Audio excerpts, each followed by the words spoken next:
Right, you know, it's warm up. And some horses that are a little quieter and mellower when you're warming up, those first couple transitions, you have to kind of say, hey, yeah, you know, let's get a little sharper today. So again, we're talking about establishing at the start of every circle, turn, bending line, you establish the flexion. There you go. Now we're seeing that your inside aids are starting to become more effective. You know, we're told so much about not overusing our hands that we actually sometimes get a little bit handcuffed by this idea that we can't actually use them enough to get a change in the horse's shape. Yep.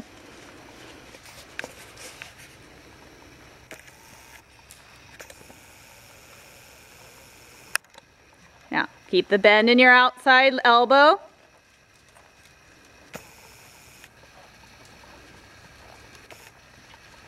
Good, and then here again, you're going to think about how you're slowly straightening your horse out of your turns with your outside aids, but you still have functioning inside bending aids. Let your inside leg stay at the girth, your left leg. You may have to think actually about pushing your left toe a little bit up towards the bit to make sure that it doesn't slide back on you. If it slides back, it's no longer an inside leg. It doesn't make the inside bend clear to her. Good. If you find that it's slipping back because you're having to use it so strongly, give her a tap. Use it in a correct position. Yes, that is nice. Super. Let your outside shoulder advance a little bit more around your turn so you're clearly, yes, turning your chest and her chest together. Nice working trot. Love the rhythm. Out of the next corner, ride a diagonal. F to X to H. Good.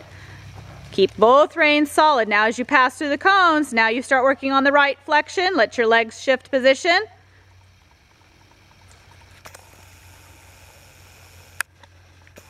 Super.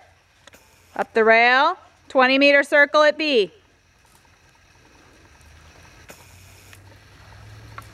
And again, flex, that tells her we're going to go on a circle. Something's changing. Get softer and more balanced. Good rhythm. Very, very good rhythm. When you come from the rail at B, ride through the center of that circle and change direction. So 2 half 10-meter circles. You've got to increase the bend. So at E, ride a half 10-meter circle back to that little set of cones in the middle. So you're riding a change of direction through your circle. Careful there, she's tipping you to the outside. Land on the inside of your saddle. Inside seat bone stays on the inside. And now change, change. So your ideal is that you're staying on that 20-meter circle. Okay, so again, from B, same thing. Change direction through the cones. Look, look. Take your eyes and her ears. Yep. And now look, change the bend, change the flexion, stay on the right side of your saddle. Shift your hips to the right. Land on the right. Land to the inside. Good. And again, change direction. Really let your left shoulder come forward, right shoulder comes back. So you get that twist through your seat that matches the bend. Good, this direction is fine. This direction is easier for you. Once again, change direction.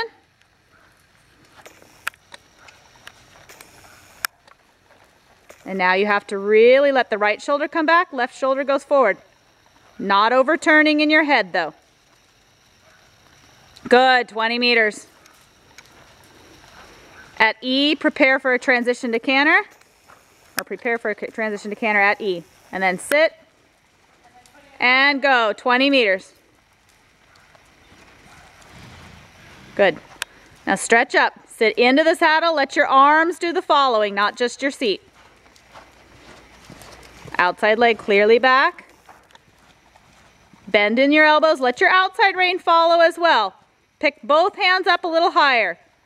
And let your seat get lower and deeper. There. That's it. And transition to working trot.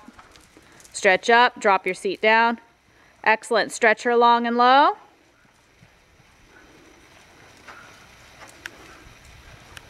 Yeah.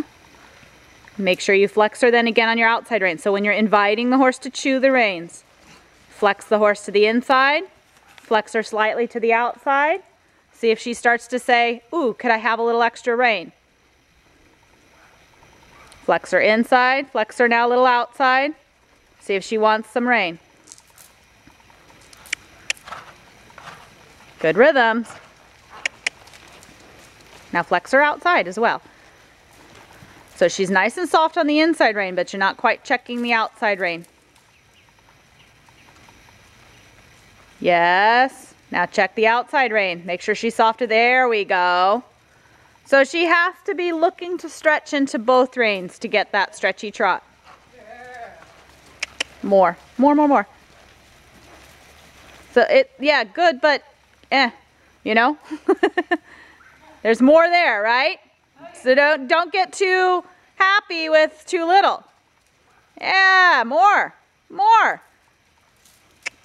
Now work your outside rein. So your outside rein got a little too loose and floppy in that moment. So you may have to alter your hand position slightly.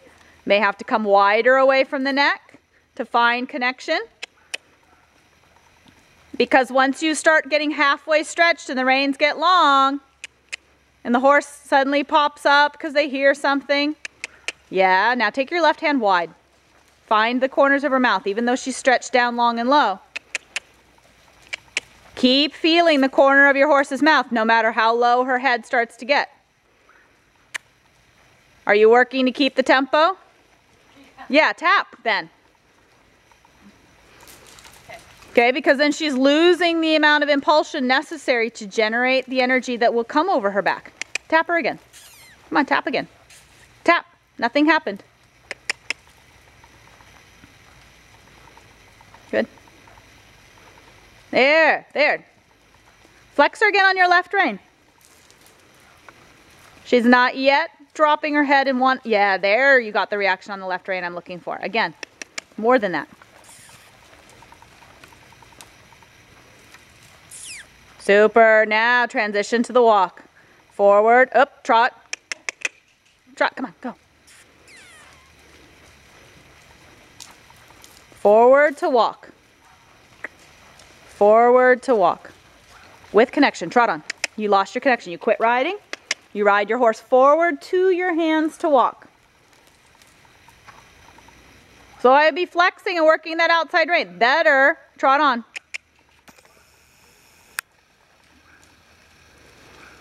Into the connection and over the back in the transitions. Yeah. Okay, there, walk. Let her have the reins. Let her chew those out of your hands.